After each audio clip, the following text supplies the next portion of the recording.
Bismillahirrahmanirrahim. Kita berjumpa kembali dalam pembelajaran sistem reproduksi. Kali ini kita bahas pembelajaran reproduksi pada hewan. Apa itu reproduksi? Sudah kita pahami bahwa reproduksi adalah proses perkembangan atau aktivitas makhluk hidup untuk menghasilkan keturunan baru dengan tujuan untuk melestarikan jenisnya dan mempertahankan kelangsungan hidup jenisnya agar tidak punah. Reproduksi secara umum kita bagi menjadi dua, yaitu aseksual atau disebut juga vegetatif, dan seksual atau juga disebut dengan generatif. Kita mulai dengan reproduksi aseksual. Keuntungannya, individu yang terbentuk adalah sama, maksudnya sama dengan induknya. Kerugiannya atau kelemahannya adalah tidak terdapat variabilitas genetik. Jadi mirip-mirip semua, tidak ada perbedaan. Macam-macamnya reproduksi aseksual pada hewan kita bahas tiga, yaitu fragmentasi, tunas, dan parthenogenesis.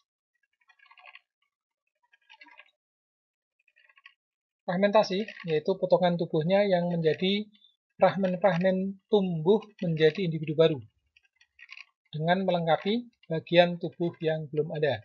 Kita contohkan pada cacing pipih, yaitu pada Planaria spesies. Kita lihat di sini. Planaria yang utuh kemudian terbelah menjadi dua potongan yang berbeda, satu bagian kepala, satu bagian ekor. Nah, pada bagian kepala akan membentuk ekor. Kita lihat pertumbuhannya perlahan-lahan kemudian menjadi sempurna. Demikian juga halnya ketika yang potongannya berupa ekor. Maka perlahan-lahan tumbuh membentuk kepala.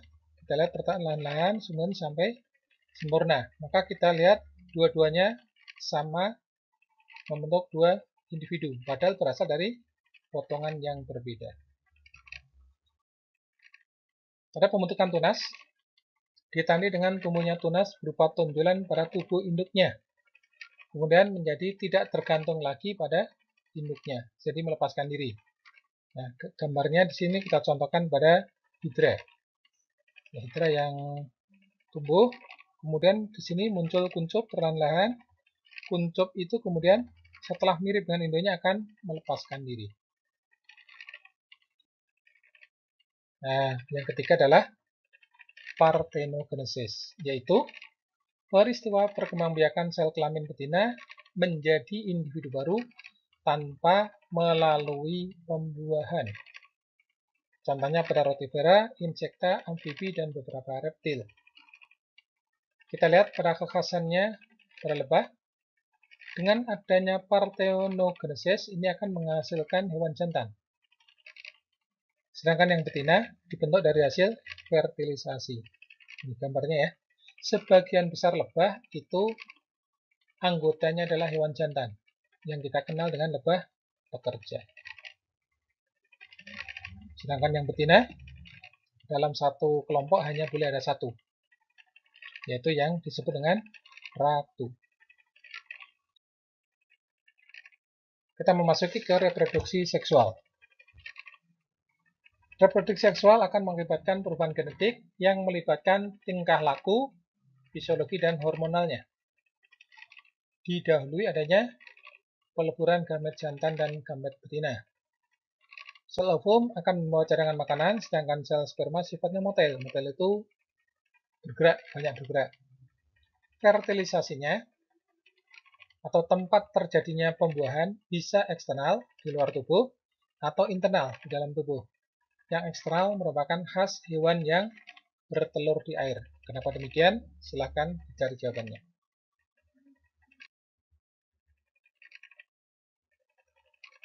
Pada perkembangan embrio, kita bedakan menjadi tiga macam: ovipar, ovovivipar, dan vivipar. Ovipar, fertilisasi eksternal dan perkembangan embrio berada di luar tubuh. Nah, contohnya pada ikan, pada amfibi. Fertilisasi internal dan perkembangan embrio di luar tubuh pada unggas dan reptil. reptil. Ya, kita bedakan ya. Untuk ikan dan amfibi itu eksternal, sedangkan yang lainnya internal, sama-sama ovipar.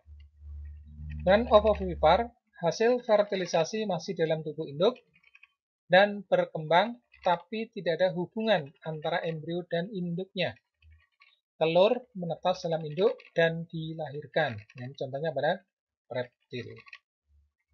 Kemudian vivipar, embrio berkembang dan mendapatkan makanan dari induk betina. Contohnya pada mamalia. Jadi perbedaannya ovovivipar dengan vivipar adalah keterkaitan antara embrio dengan induknya. Ovovivipar tidak ada kaitan dengan induk, jadi tumbuh dan berkembangnya di dalam telur, meskipun tetap dalam tubuh. Sedangkan vivipar, pertumbuhannya itu ditopang oleh induknya. Ya, kita kenal dengan melalui plasenta. Ada kekhasan pada hewan. Ada yang jantan tidak, betina tidak, atau jantan sekaligus betina. Nah, seperti itu ya. Maka disebut dengan hermaprodit.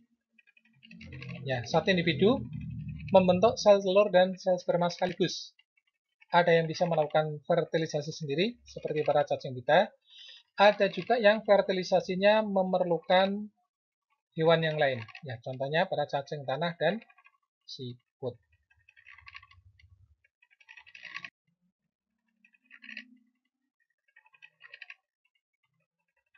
Pada beberapa hewan juga mengalami siklus hidup yang disebut dengan metamorfosis. Ya, merupakan proses perubahan bentuk tubuh pada tahapan pertumbuhan dan perkembangan makhluk hidup. Kita bedakan menjadi dua, metamorfosis sempurna dan metamorfosis tidak sempurna. Metamorfosis sempurna merupakan tahapan metamorfosis yang setiap fasenya mengalami perubahan bentuk tubuh yang berbeda-beda. Nah, contohnya pada kupu-kupu dan katak.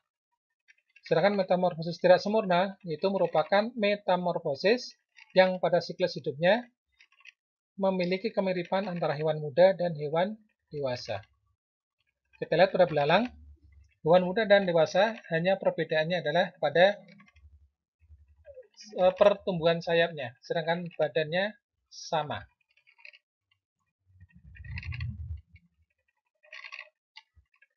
Langkah selanjutnya itu adaptasi makhluk hidup. Dalam hidupnya, makhluk hidup perlu menyesuaikan diri dengan lingkungannya agar tidak mengalami kepunahan. Adaptasi ini kita bedakan menjadi tiga, yaitu adaptasi morfologi, adaptasi fisiologi, dan adaptasi tingkah laku.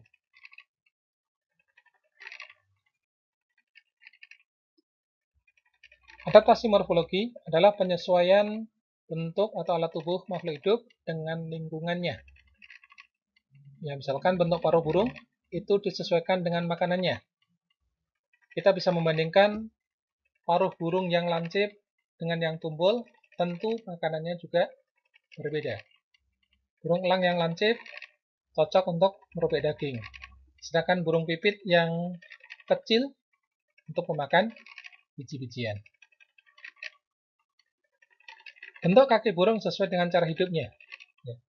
Kita lihat pada bebek memiliki selaput renang. Karena memang biasa hidup di daerah berlumpur, bisa untuk berenang. Tapi burung-burung pertengger memiliki kaki yang berbeda pula. Dan tipe mulut serangga. Tipe mulut serangga ini sesuai dengan makanannya. Ada yang pengunyah, memiliki gigi yang kuat, seperti pada belalang dan pada ulat.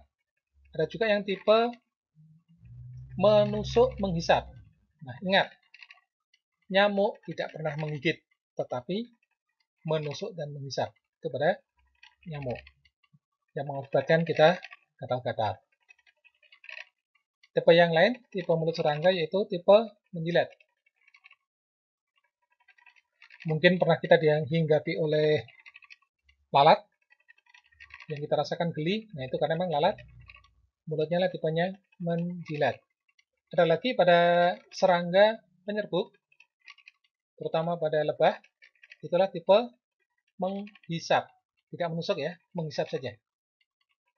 Menghisap pada madu untuk mendapatkan makanannya. Kemudian pada tumbuhan, kita bedakan menjadi 3 macam, xerofit, hidrofit, dan hygrofit. Xerofit itu hidupnya di daerah kering, sehingga diperlukan akar yang panjang untuk mendapatkan sumber-sumber air. Daunnya sempit, supaya tidak banyak terjadi penguapan, dan juga stomatanya sedikit, memperkecil penguapan. Sebaliknya, tumbuhan hidrofit, karena hidro itu basah, banyak air, maka akarnya bercabang tapi pendek. Daunnya lebar, stomata banyak. Kenapa? Ya, untuk mendapatkan air juga harus diimbangi dengan banyak penguapan, karena air melimpah. Dan tumbuhan hygrofit, ini agak mirip. Hygrofit itu airnya banyak, tapi penguapan sedikit. Daunnya lebat, lebar, melakukan gutasi. Gutasi itu apa? Karena penguapan sedikit, maka diimbangi dengan mengeluarkan cairan. Ya, bisa melalui daun atau juga melalui batang.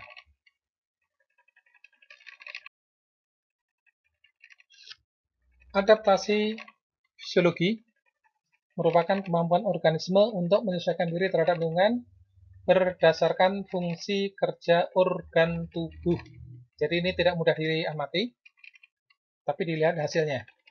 Ya, contohnya, pada usus herbivore itu apa? Pemakan daun-daunan ya. Dan kemudian juga pada rayap, terdapat enzim selulase untuk mencerna selulosa. Ya, jadi supaya selulosa bisa dicerna, maka diperlukan enzim selulase. Selulosa ada di mana? Ya, selulosa itu ada pada bahan-bahan makanan herbivore, pemakan daun-daunan, atau juga pada kayu yang dimakan oleh rayap.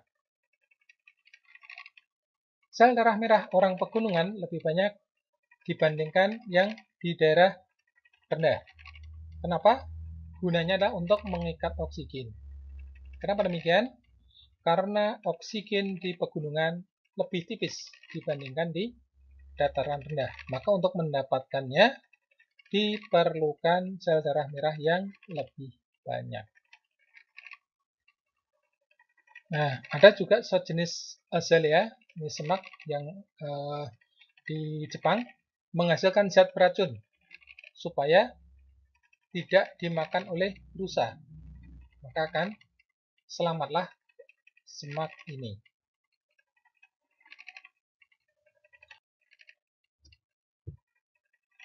Kemudian adaptasi tingkah laku. Adaptasi tingkah laku adalah penyesuaian organisme terhadap lingkungan dalam bentuk tingkah laku. Ini juga bisa kita amati. Contohnya pada bunglon. Bunglon ketika berpindah-pindah tempat, maka dia akan mengalami perubahan warna sesuai dengan yang ditempatinya. Kita sebut dengan mimikri. Kerbau ketika kondisi panas, kemudian berada di sawah atau di daerah berlumpur, maka akan dengan senang hati berkubang. Ya, dalam rangka ngadem. Cicak pada kondisi berbahaya, dia akan meninggalkan ekornya, mengelabui yang memburunya. Cumi-cumi, ya, ketika kondisi terdesak, maka akan mengeluarkan cairan tinta, sehingga airnya menjadi keruh. Pada ikan paus, secara berkala ke permukaan air. Apa tujuannya? Yaitu melakukan pernafasan, karena paus bernafas dengan paru-paru. Nah, pada tumbuhan juga ada adaptasi tingkah lakunya. Beberapa jenis tanaman jajayan akan mematikan sebagian tubuhnya yang ada di atas permukaan tanah ketika pada musim kemarau. Ya, supaya tidak mati semuanya, jadi sebagian saja dimatikan. Nah, kemudian juga pada musim kemarau, pada jati dan randu akan meranggas, yaitu menggugurkan daunnya. Nah, baik pada jati, pada randu maupun jajayan, ini tujuannya adalah untuk meminimalkan terjadinya penguapan. Ya, itu tadi sekelumit tentang adaptasi tingkah laku. Nah, sebenarnya contohnya apakah hanya itu saja? Ya, lebih luas lagi. Ini hanya sebagian kecil saja yang kita bahas tentang contoh-contoh adaptasi pada makhluk hidup. Nah, dengan berakhirnya pembelajaran ini, ya kita harapkan bisa menambah keyakinan kita bahwa ya begitu beraneka ragamnya kehidupan di muka bumi ini dan sebagian besarnya ada di negara kita. Marilah kita tingkatkan rasa syukur kita kepada Allah Subhanahu wa taala. Akhirnya sampai di sini. Assalamualaikum warahmatullahi wabarakatuh.